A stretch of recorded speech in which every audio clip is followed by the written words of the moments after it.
Let's jump back to Manitoba, which was really our focal point yesterday, the first province to declare a province-wide state of emergency. We know there are more than 20 fires burning across the province. Many of them are out of control. And that includes the fire that has forced the evacuation of all of Flin Flon, Manitoba. It's a very scary situation for lots of us. So we all have a different story. We're all taking different paths, and we're just trying to stay positive. That is Noelle Drimmy. She and her family among those who had to flee the community. Drimmy says they drove more than 5 hours south and are now staying with friends. More than 17,000 people are out of their homes in Manitoba. The Premier, Wab Kinew, says finding places for everyone to go is a challenge.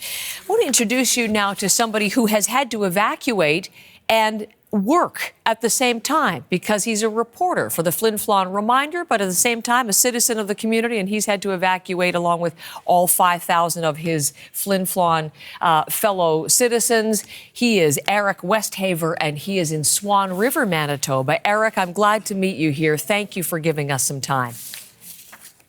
Thanks for having me. I appreciate it. Eric, how far is Swan River from Flin Flon? I'm not sure the distance you would have had to go. It's about 4 hours by highway drive, a little bit more this time because of the traffic coming out. But, I'm safe. My family's safe. Most of my friends are safe, and we can all be happy about that. That is really something very much to be thankful for. I'm going to talk about the reporter questions in just a second, but since we've already jumped to evacuation, what was it like getting out to safety when the order went out for everybody in Flin Flon to leave?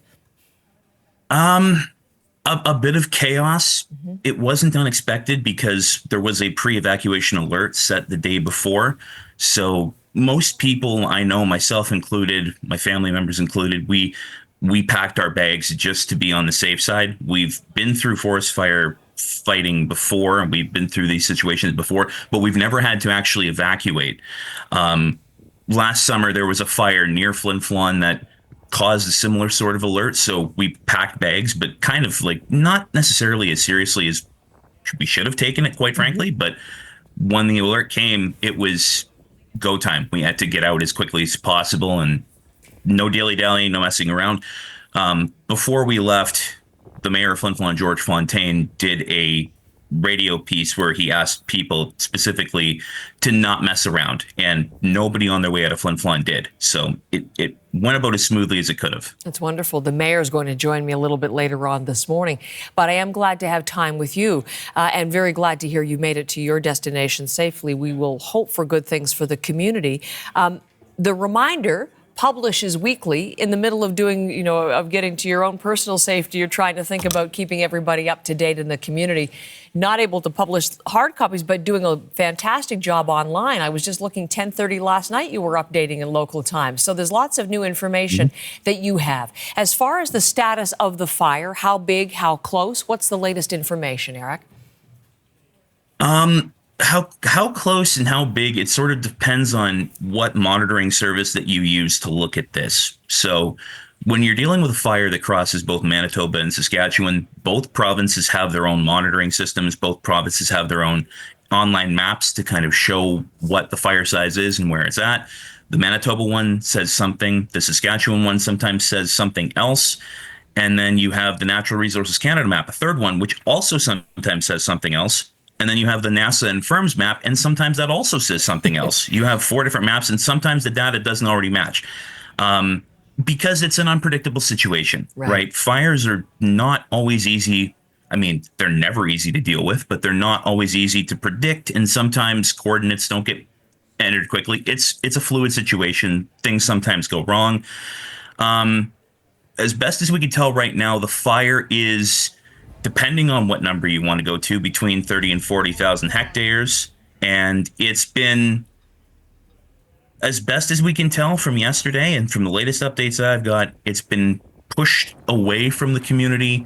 It hasn't crossed the road that goes between where the fire is and the community, the perimeter highway, as we call it. Not the one in Winnipeg. It's a little bit smaller, but it is able to be kind of kept away. It hasn't crossed that, and as best as we can tell right now, it hasn't claimed any structures in Flin Flon. That was some good news I was reading, yes, in detail in your latest online piece. And the firefighting operation continues. Just give us an idea of the size and scope of that right now, Eric. This started off with local firefighters trying to battle the blaze. It started somewhere around the Creighton landfill. Depending on what I've heard, it either started inside the landfill or near it. Origin kind of not really relevant because of how big it's grown, but it started out with local forest fires. Forest firefighters. It started out with members of the SPSA, the Saskatchewan Public Safety Agency, and with the Manitoba Wildfire Service fighting it.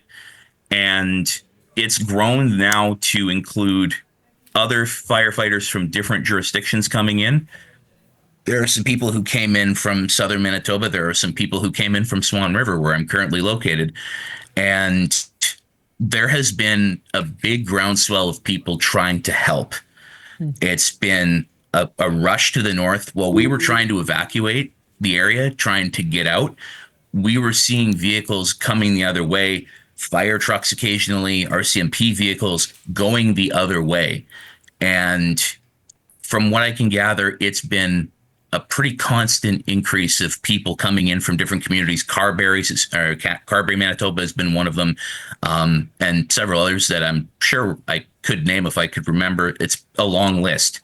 But the amount of work that's going into fighting this, as a Flin Floner, it's inspiring to see. As somebody with a home and a life set up in Flin Flon, it's inspiring to see. And I hope they can do what they can to get this as safe as possible, as soon as possible. As you say, so far, thankfully, it hasn't crossed that perimeter highway, hasn't moved into the community yet. What are the areas of particular concern that you're watching today that you think you might be reporting on? Any particular changes or anything that you're keeping attention on? It all depends on the wind, because right now the area of Flin Flon and around Flin Flon, it is tinder dry.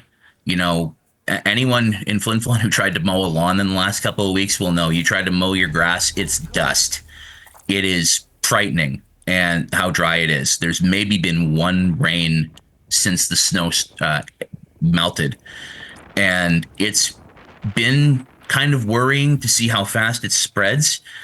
I'm looking right now at where the wind goes, because for the last couple of days, the wind has blown this fire towards the north and to the northeast. That means taking it away from Flin Flon. If the wind changes, who knows what comes next?